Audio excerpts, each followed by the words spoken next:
नहमदुहु व नुसल्ली व नुसल्लिम अला रसूलिहिल करीम अम्मा बाद फ़अऊज़ु बिल्लाहि मिनश शैतानिर रजीम बिस्मिल्लाहिर रहमानिर रहीम। मेरे मुअज़्ज़ज़ सामाईन अकराम, अस्सलामु अलैकुम व रहमतुल्लाहि व बरकातुहू। मैं अपने रब कायनात से ये दुआ करती हूँ कि मेरे जितने भी सुनने वाले हैं, रब कायनात सबको सेहतमंद, तंदुरुस्त और लंबी ज़िंदगियाँ अता फरमाए। हम सब की हर मुश्किलों, परेशानियों, तंगदस्तियों में मेरा रब कायनात हमारी मदद अता फरमाए। हमें ज़हनी, रूहानी, जिस्मानी अज़ियत और तकलीफ़ों, बीमारियों से निजात अता फरमाए। हमें ज़हनी और रूहानी सुकून अता फरमाए। हमें बीमार दुनिया से बचाकर बीमार मदीना बनाए। और जो हम सब के हक़ों में बेहतर है, मेरा रब कायनात हमारे लिए वो अता फरमाए। और जो हमारे हक़ों में बेहतर नहीं, उसका ख्याल भी हम सब के दिलों से निकाल दे और हम सबको अपनी रज़ा पर राज़ी रहने वाला बना दे। आमीन सुमा आमीन।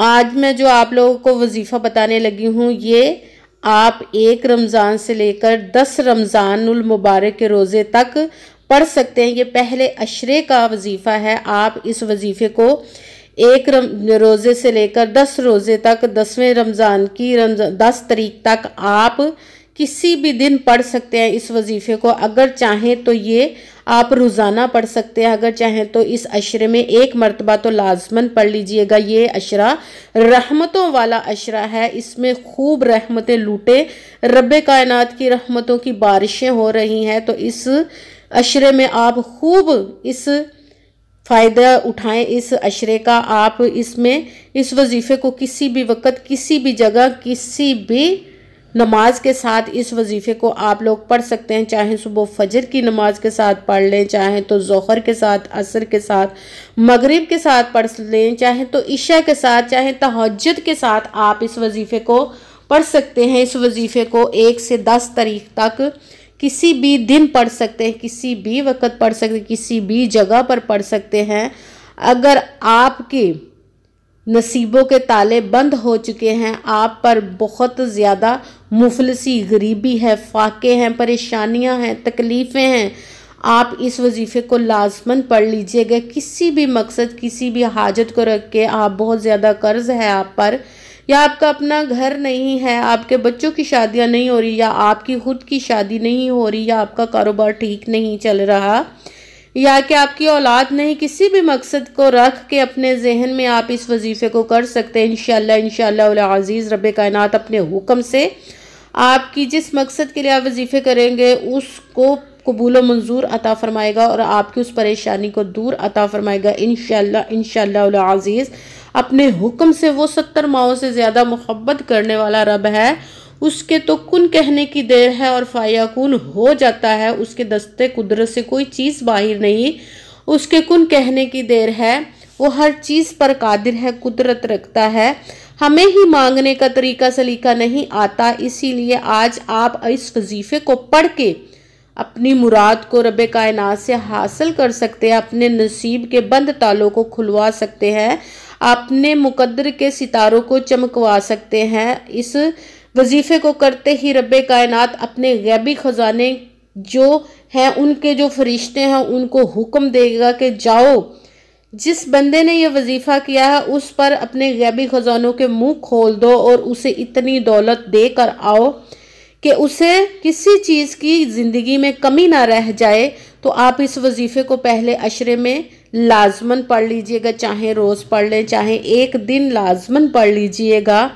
और आपने इस वजीफ़े को करने से पहले कमेंट्स में अपना नाम और जगह, जहां आप रहते हैं उस जगह का नाम ज़रूर लिखना है। अल्लाह पाक का कोई सा एक नाम भी लिख दीजिएगा साथ, ताकि मैं भी आप लोगों के लिए दुआ कर सकूं और फिर वजीफ़े की भी आप लोगों को इजाज़त मिल जाएगी। अगर वीडियो अच्छी लगे तो इसको लाइक ज़रूर कीजिएगा और आगे भी शेयर कर दीजिएगा, ताकि किसी दूसरे को हमारी वजह से फ़ायदा पहुंचे, तो हमारे लिए सदका जारिया बन जाए। और जो नए हैं इस चैनल पर, इस चैनल को सब्सक्राइब ज़रूर कर लें, बेल आइकन को भी दबा लें, ताकि मेरी अगली आने वाली वीडियो आप तक पहुंच सके। अगर कोई मुझसे किसी मसले के बारे में राब्ता करना चाहते हैं तो वो व्हाट्सएप का नंबर वीडियो पर चल रहा है, अगर मुझसे राब्ता कर सकते हैं। अगर मेरे भाई या बुज़ुर्ग मुझसे राब्ता करना चाहते हों तो व्हाट्सएप पर वॉइस मैसेज करके अपना मसला बता सकते हैं। अगर बहनें या माएँ मुझसे रब्ता करना चाहती हैं तो व्हाट्सएप पर वॉइस कॉल करके मुझसे बात कर सकती हैं, अपना मसला बता सकते हैं। अगर आप मुझसे किसी मसले के बारे में इस्तारा करवाना चाहते हैं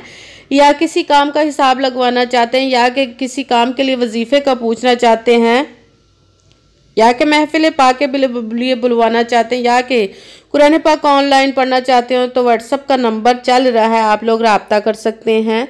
आपने पूरी वीडियो को ध्यान के साथ सुन के समझ के फिर वजीफ़े को करना है। ऐसा ना हो कि आप बेध्यानी में या काट काट के वीडियो को स्किप करके सुने तो कोई बात रह जाए और फिर आपको समझ ना लगे।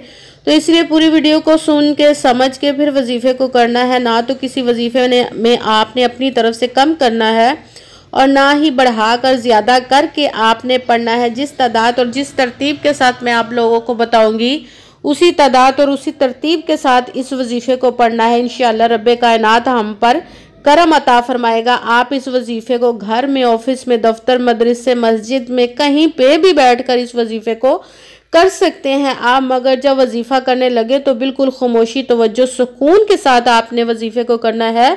वजीफ़े के दरमियान ना तो आपने किसी से बात करनी है, ना ही उठना, ना फ़ोन इस्तेमाल करना है। बिल्कुल खामोशी, तवज्जो, सुकून के साथ वजीफ़ा करना है और वजीफ़े के बाद ही आपने किसी से बात करनी है, उठना है। सबसे पहले नंबर पर बावजू होकर आपने बैठ जाना है और सबसे पहले एक मरतबा दुरूद पाक पढ़ना है। कोई सा भी दुरूद पाक पढ़ सकते हैं मगर बेहतर है जो नमाज में दुरूद पाक पढ़ा जाता है, दुरूद इब्राहिमी, वो एक मरतबा दुरूद पाक पढ़ ले और अपने जिस मकसद के लिए वजीफ़े को कर रहे हैं उसकी नीयत ज़रूर दिल में रख लीजिएगा, कर लीजिएगा। सबसे पहले नंबर पर जो वजीफ़ा पढ़ना वो है या हय्यू या क़य्यूमू, या हय्यू या क़य्यूमू, या हय्यू या क़य्यूमू। इसको आपने 11 मरतबा 11 टाइम पढ़ना। उसके साथ ही दूसरे नंबर वाला वजीफ़ा आपने शुरू कर देना है। वो वजीफ़ा है तीसरा कलमा आधा आपने पढ़ना, पूरा नहीं पढ़ना। सुबहानल्लाहि वल्हम्दुलिल्लाहि वला इलाहा इल्लल्लाहु वल्लाहु अकबर। सुबहानल्लाहि वल्हम्दुलिल्लाहि वला इलाहा इल्लल्लाहु वल्लाहु अकबर। सुबहानल्लाहि वल्हम्दुलिल्लाहि वला इलाहा इल्लल्लाहु वल्लाहु अकबर। आपने इसको 12 मरतबा 12 टाइम पढ़ना है। उसके साथ ही तीसरे नंबर वाला आपने वजीफ़ा शुरू कर देना है। तीसरे नंबर पर आयत करीमा पढ़नी है जो कि तस्बीह यूनुस भी कहा जाता है, जिसको उन्होंने जब मछली के पेट में चले गए थे तो ये आयत करीमा ही पढ़ा था, तो इसकी बरकत से आपको मछली के पेट से निजात मिली थी। ला इलाहा इल्ला अंता सुबहानका इन्नी कुंतुम मिनज़्ज़ालिमीन। ला इलाहा इल्ला अंता सुबहानका इन्नी कुंतुम मिनज़्ज़ालिमीन। इस आयत करीमा को आपने 11 मरतबा 11 टाइम पढ़ना है। सबसे पहले आपने एक मरतबा दुरूद पाक पढ़ा, उसके बाद आपने अपने मकसद की नीयत की। उसके साथ ही आपने पहले नंबर वाला वजीफ़ा या हय्यू या क़य्यूमू, इसको आपने 11 मरतबा 11 टाइम पढ़ा। उसके साथ ही दूसरे नंबर वाला वजीफ़ा तीसरा कलमा आधा, सुबहानल्लाहि वल्हम्दुलिल्लाहि वला इलाहा इल्लल्लाहु वल्लाहु अकबर, इसको आपने 12 मरतबा 12 टाइम पढ़ के तीसरे नंबर वाला वजीफ़ा शुरू कर देना है। तीसरा वजीफ़ा आयत करीमा है ला इलाहा इल्ला अंता सुबहानका इन्नी कुंतुम मिनज़्ज़ालिमीन। इसको आपने 11 मरतबा 11 टाइम पढ़ के साथ ही आपने वही दुरूद पाक पढ़ना जो दुरूद पाक आपने वजीफ़ा शुरू करने से पहले पढ़ा था। एक मरतबा दुरूद पाक पढ़ के आपने दोनों हाथों को रब्बे कायनात की बारगाह अक़दस में बुलंद कर लेना है और सबसे पहले अपने गुनाहों की बख्शिश की दुआ मांगनी है। ये रहमतों वाला अशरा है तो इसमें अपने गुनाहों की बख्शिश की दुआ करें और जब आप गुनाहों की बख्शिश की दुआ कर चुके हैं तो फिर अपने जिस मकसद जिस हाजत के लिए आपने इस वजीफे को किया उसकी खूब दुआ कीजिए। अगर दुआओं में मुझे भी लाजमन याद रखिएगा, मेरे लिए भी लाजमन दुआ कीजिएगा। जज़ाकल्लाहु खैरा। रब कायनात से दुआ है जिस मकसद जिस हाजत के लिए आपने इस वजीफे को किया, रब कायनात अपने हुक्म से अपने प्यारे महबूब के सदके, इस प्यारे प्यारे माह मुबारक की बरक़ात के सदके, इस पहले रहमत भरे अशरे के सदके तमाम हाजात को पूरा अता फरमाए और मुश्किलों परेशानियों को दूर अता फरमाए। आमीन सुमा आमीन। अस्सलामु अलैकुम व रहमतुल्लाहि व बरकातुहू।